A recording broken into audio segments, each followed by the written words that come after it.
A explicação sobre a regeneração do céu está errada, porque ele mentiu na nossa cara e nós andamos a pensar que era um furo do roteiro. Ele não sobreviveu à explosão por ter um núcleo na cabeça. Ele mentiu e eu vou-te mostrar o porquê e ainda te vou mostrar que ele assumiu que nos mentiu. Só encontras estas análises aqui no Farsola TV. Tudo detalhado para seres um mestre em Dragon Ball. Anda comigo.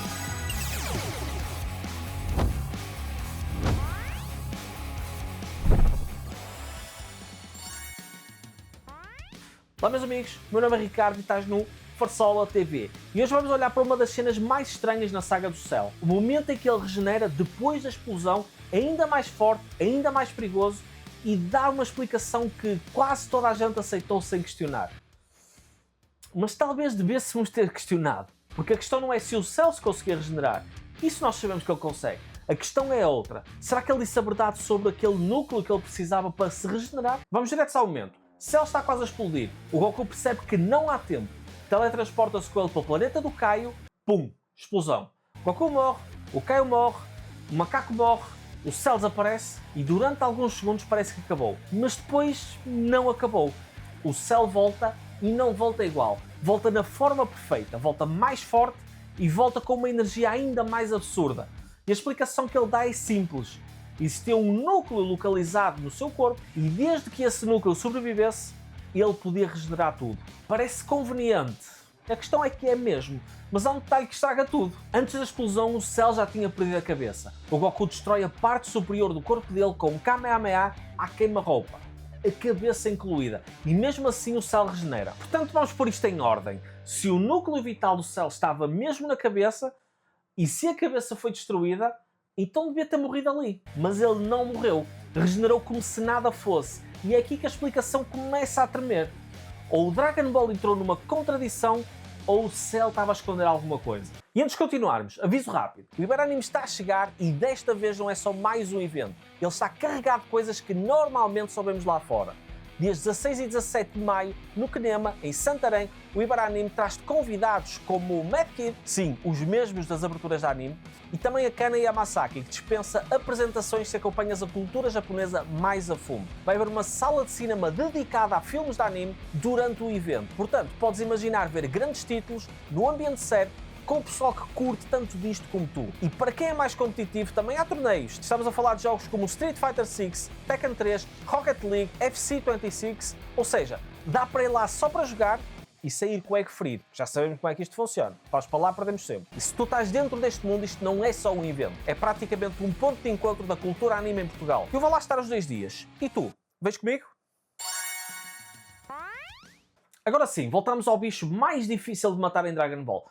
Se calhar não, se calhar será os Zamasu. A primeira leitura é mais simples, foi um erro de escrita. E sejamos honestos, Dragon Ball tem destes momentos. A obra é incrível, mas consistência absoluta nunca foi o seu superpoder. Só que há uma segunda leitura muito mais interessante dentro da própria história. O Cell pode ter mentido. E isto encaixa demasiado bem na personagem, porque o Cell não é só força bruta.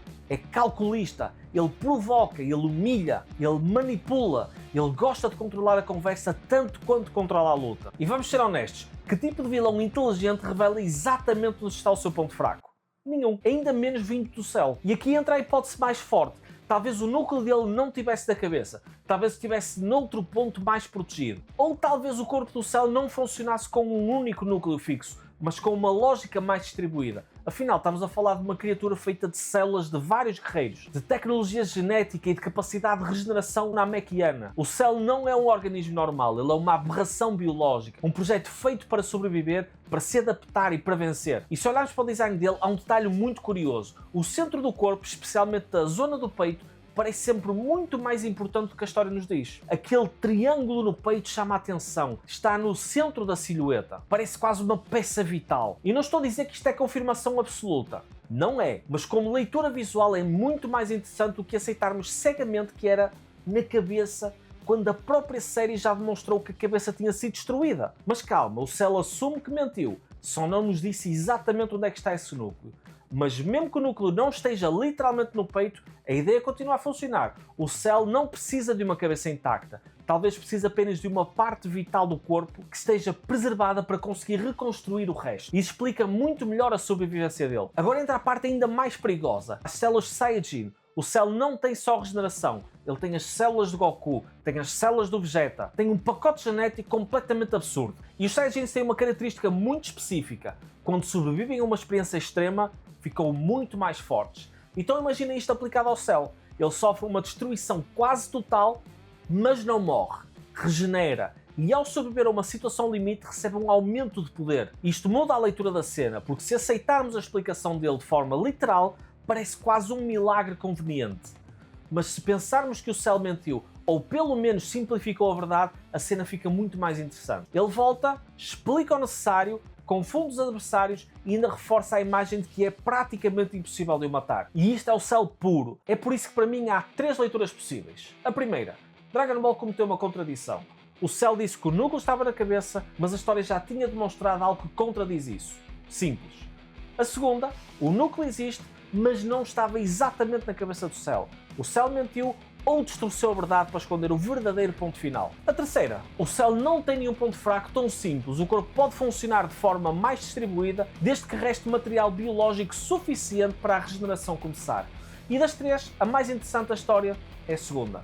Isto explica porque é que o final precisa de ser tão extremo. O Gohan não vence o Cell com um golpe preciso, não ataca um ponto fraco, não procura o núcleo e literalmente apaga tudo. Aquele Kamehameha final funciona porque não deixa margem de interpretação. Destrói literalmente tudo. Não sobra cabeça, não sobra peito, não sobra núcleo, não sobra truque, sobra nada. E agora a parte mais importante. Eu disse que vos ia mostrar onde é que o Cell tinha assumido que tinha mentido ao Goku. E aqui está a cena. No jogo Dragon Ball Z Kakaroto, o Cell assume perante o Goku que mentiu em relação ao núcleo. Aldrabão, não é? Faço-vos uma pergunta. Para vocês, o Cell mentiu sobre o núcleo ou isto foi simplesmente uma falha na narrativa? Quero mesmo ler a vossa opinião nos comentários, porque aqui dá para discutir dos dois lados. Vocês já sabem. E se curtiram esta análise, deixem um like e subscrevam o canal, porque este tipo de vídeo dá muito trabalho e exige atenção aos detalhes e eu quero continuar a trazer Dragon Ball com este nível de detalhe. E quanto a nós, vemos no próximo vídeo e também embaixo nos comentários. Fui!